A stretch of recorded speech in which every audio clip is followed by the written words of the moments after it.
دور جنگل میں کالو کوا اپنی بیوی گوری کے ساتھ رہا کرتا تھا۔ وہ دونوں بہت ہی زیادہ آلسی تھے۔ ایک دن گزرتے ہوئے رانو چڑیا کی نظر ان دونوں پر پڑتی ہے۔ وہ دن چڑھے بھی دونوں سو رہے ہوتے ہیں۔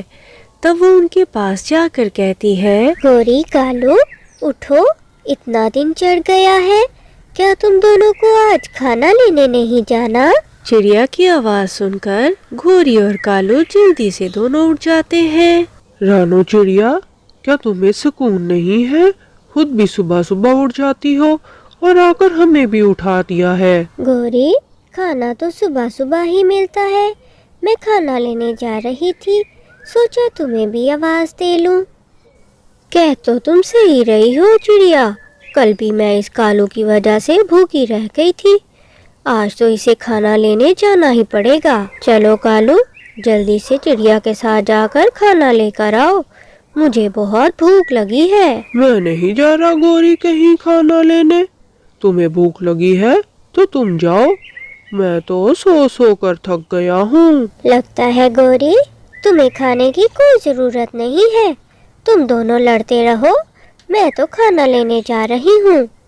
چڑیا کی بات سن کر گوری کوی اس کے ساتھ کھانا لینے جانے کے لیے جنگل کی طرف نکل پڑتی ہے۔ چڑیا، آج تو کھانا کہیں نظر ہی نہیں آ رہا، ایسا کرتے ہیں ہم الگ الگ طرف جا کر کھانا تلاش کرتے ہیں۔ صحیح کہہ رہی ہو گوری، اس طرح تو ہمیں کھانا ڈھونڈتے ہوئے شام ہو جائے گی، میں ندی کی طرف جا کر ڈھونڈتی ہوں۔ ہاں یہ ٹھیک ہے، تم ندی کے پاس جا کر کھانا تلاش کرو، میں بھی کھانا تلاش کر کے وہیں لے کر آتی ہوں۔ گوری کوی کو تھوڑی ہی دور بہت میٹھے پھل نظر آتے ہیں۔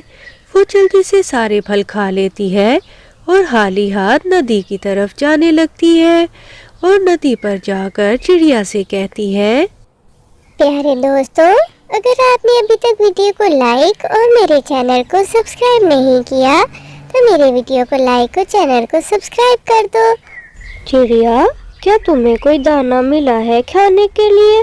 میں تو سارا جنگل ڈھونڈ چھوڑا، مجھے کچھ نہیں ملا۔ رانو چڑیا کیونکہ بہت معصوم تھی، وہ اپنا سارا کھانا نکال کر گوری کے سامنے رکھ دیتی ہے۔ گوری، مجھے یہ تھوڑے دانے ملے ہیں، یہ ہم دونوں مل کر کھا لیتے ہیں اور گھر جاتے ہوئے بچوں کے لیے اور ڈھونڈ لیں گے۔ اور پھر وہ دونوں اپنے بچوں کے لیے کھانا تلاش کر رہی ہوتی ہیں کہ انہیں ایک جگہ بلبل بیٹھی نظر آتی ہے۔ وہ اس کے پاس جاتی ہیں۔ رانو، گوری، تم لوگ جنگل کے اس طرف تو کبھی بھی نہیں آئے، آج کیسے آنا ہوا؟ بلبل بہن، ہم تو کھانا تلاش کرتے کرتے اپنے جنگل سے اتنا دور آ گئے، مگر تم یہ کیا کھا رہی ہو؟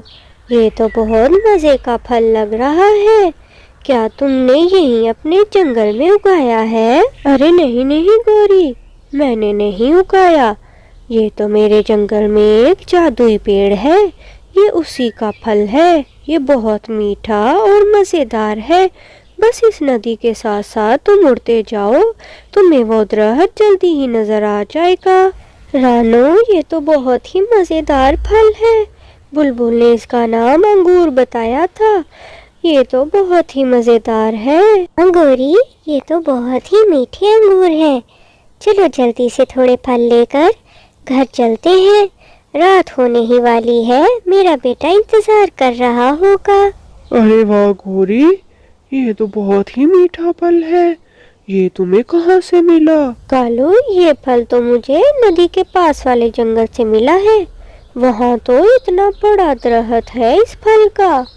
چڑیا بھی اپنے بیٹے کے لیے تھوڑا سا انگور لے کر اپنے گھونسلے میں چلی جاتی ہے۔ جگو بیٹے، ہمارے جنگل کے پاس ایک انگور کا درخت ملا ہے، اب ہم سب پرندے مل کر اس کا پھل کھایا کریں گے۔ ہاں ماں، مجھے بھی گرمی میں میٹھے میٹھے پھل کھانا بہت اچھا لگتا ہے۔ اور پھر جیسے ہی اگلی صبح ہوتی ہے، کالو کوا گوری سے کہتا ہے، گوری، میرے دماغ میں ایک آئیڈیا آیا ہے، روز روز کیا ہم اتنی دور انگور کھانے جائیں گے؟ ہم دونوں ایسا کرتے ہیں، اپنا گھونسلہ ہی اٹھا کر